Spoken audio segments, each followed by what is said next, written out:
5 situations où vous ne devriez pas lui envoyer de texto. Bonjour à toutes, c'est Fabrice Julien, coach et auteur, notamment auteur du livre Le trouver, le rencontrer, le garder, séduire votre homme idéal en appréciant la quête. Et dans cette vidéo, je vais vous parler de 5 situations dans lesquelles vous ne devriez pas envoyer de message à un homme. Des fois, vous êtes là sur votre téléphone et sur un coup de tête, vous envoyez un texto à un homme. Ou alors, et vous vous dites, c'est peut-être trop, ou c'est peut-être à son tour, ou c'est peut-être pas le moment, mais malgré vous, vous envoyez un texto à un homme. Et il y a des fois où c'est pas grave, il y a même des fois où ça débloque des situations, à condition d'envoyer les bons messages. Pour ça, il y a mon guide offert. Trouvez dans la description de la vidéo mon guide offert 17 messages irrésistibles à envoyer à un homme. Et dans ce guide offert, je vous donne 17 messages qui peuvent débloquer les situations, qui peuvent faire s'engager un homme, qui peuvent faire un homme vous inviter, qui peuvent faire un homme déjà répondre, qui peuvent faire un homme vous envoyer plus de messages. Donc prenez ce guide, vraiment c'est 17 bons messages, vous avez juste à les copier-coller et ça peut débloquer des situations dans votre vie. Premier lien dans la description de la vidéo, commentaire épinglé, ça s'appelle 17 messages irrésistibles à envoyer à un homme. Il y a aussi un guide sur les sextos, mais je vous parle déjà de ce guide-là. Donc, vous voyez, avant, un homme, il téléphonait aux femmes. Je te parle dans les années 90, tu regardes des films, c'est un téléphone fixe, il téléphone, elle est là, elle n'est pas là. Si elle n'est pas là, il laisse un message. La nana, elle rentre chez elle, elle se dit « Est-ce que ce mec qui me plaît m'a laissé un message sur le répondeur ?» Maintenant, c'est plus ça la vie. Maintenant, c'est les smartphones, les textos. Et on est tous quelque part coincés parce qu'on est tous à disposition. On est tous contactables à n'importe quel moment. Et du coup, ça pose des questions. Est-ce que je dois répondre tout de suite, pas répondre? Combien de temps attendre? Quoi lui écrire? Comment être le prix dans l'interaction, etc.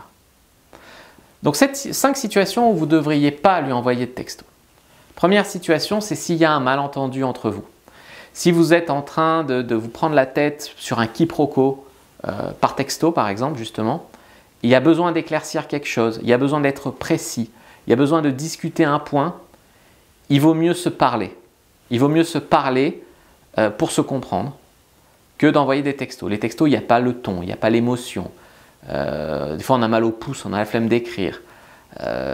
Donc, il vaut mieux se parler pour tout ce qui est malentendu ou besoin d'éclaircir des détails. Sinon, des fois, on s'engraine par message et il y a des malentendus, on se prend la tête pour rien. Deuxième cas de figure où ne pas s'envoyer de message, si vous êtes très en colère. Si vous êtes très en colère contre lui, mettez votre téléphone de côté. Ne commencez pas à l'insulter ou à dire des choses que vous regretterez. Apprenez à gérer vos émotions en fait. La colère, tu mets ton smartphone loin. Quand tu es bourré, tu mets ton smartphone loin.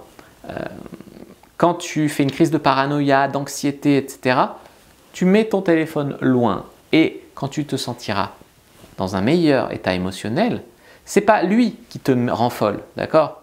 C'est toi qui te rend folle. C'est toi qui te fais une crise d'angoisse. C'est toi qui as bu de l'alcool, qui est bourré. C'est toi qui t'es mis en colère par rapport au fait qu'il ne te répond pas ou qu'il t'a dit un truc qui ne t'a pas plu. Là, on est responsable de notre état émotionnel. J'en parle beaucoup dans ma formation de développement personnel. Et donc du coup, attends que l'orage passe, parce que c'est dans ces situations-là qu'on fait une connerie. C'est dans ces situations-là qu'on dit une connerie qui le vexe pour la vie. Voilà. Donc là, ne lui écris pas. Troisième cas de figure où ne pas lui écrire, c'est si vous n'avez rien à dire, mais que vous voulez juste vous rassurer. Vous voulez juste savoir qu'il est toujours là, qu'il est toujours intéressé. Tu fais quoi? Ça va? On se voit toujours demain? Voilà. Tous ces messages qui n'ont que pour seul but de vous occuper parce que vous vous ennuyez ou de vous rassurer sur le fait que le gars est toujours à fond. Dans ce cas-là, laissez-le un peu plus venir. Voyez. Au contraire, je dirais, numéro 4, si vous n'êtes pas sûr que vous vous voyez toujours tout à l'heure ou si vous ne savez pas où vous vous retrouvez, si vous devez avoir une confirmation que vous vous retrouvez bien au rendez-vous ou si vous vous cherchez au rendez-vous, là, appelez-vous. N'envoyez pas de message. Je suis au métro, t'es où? Suffit que le gars capte pas, vous ratez. Donc, appelez-vous plutôt pour ça. Parlez-vous de vive voix, c'est toujours bon pour tout à l'heure. Voilà. Mais pas de message où tu t'ennuies, ou voilà, salut, tu fais quoi? Moi, rien. C'est nul. Voilà. Dans ce cas-là, tu combles le vide, mais tu n'apportes aucune valeur. Il vaut mieux que lui t'envoie ce genre de message pour te montrer qu'il pense à toi. Et numéro 5, c'est si vous lui avez déjà envoyé plusieurs messages, par exemple 3, vous lui avez déjà envoyé 3 messages, des messages qui appellent une réponse, d'accord? Pas oui, j'aime les pâtes, ça n'appelle pas de réponse. Mais oh, j'aimerais trop aller voir le nouveau film Jurassic Park, tu fais un truc toi ce week-end, ça appelle une réponse. Donc si vous avez déjà envoyé plusieurs messages qui appellent une réponse et que lui n'a pas répondu, attendez. S'il ne vous a pas répondu depuis plus de 48 heures, parce que je vois des femmes qui envoient un message et 10 minutes après, pourquoi tu ne réponds pas? 10 minutes, attends, il est peut-être sous sa douche, tu vois. Donc laisse-lui quelques heures pour répondre. Et s'il ne te répond pas, tu peux relancer une fois ou deux. Mais il y a aussi ces conversations, j'en avais une comme ça, conversation où la fille t'envoie un message, 10 minutes après t'envoies un autre message, 10 minutes après un autre message, 10 minutes après un autre message, tu as 4 messages sans réponse, tu te dis c'est une folle. Du coup tu réponds pas, du coup une heure après tu as encore 3-4 messages, du coup tu réponds encore moins, puisque tu te dis attends c'est une folle furieuse. Et du coup tu te retrouves avec une conversation où la fille a envoyé 20 messages d'affilée, sans que tu aies répondu, et du coup ça te coupe l'envie de la voir, tu vois, c'est pas possible.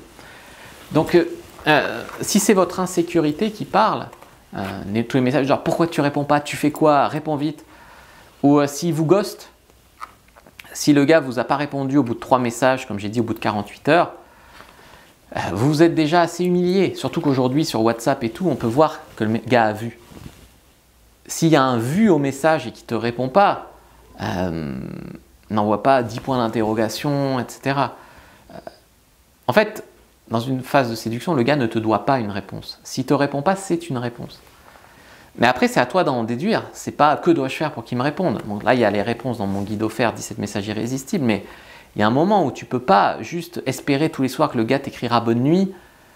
Dis-lui une bonne fois pour toutes que pour être en couple, tu as besoin de sentir qu'un homme pense à toi le soir. Tu lui donnes ton mode d'emploi. S'il ne le fait pas, tu te trouves un autre gars.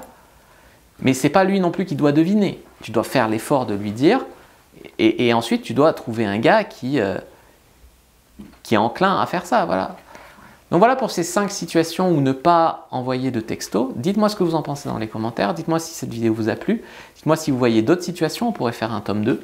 N'hésitez pas à liker, commenter, partager. Prenez aussi mon guide sur Amazon, le trouver, le rencontrer, le garder. Moi, je vous dis à bientôt. Et que le dieu de la séduction soit avec vous, les amis.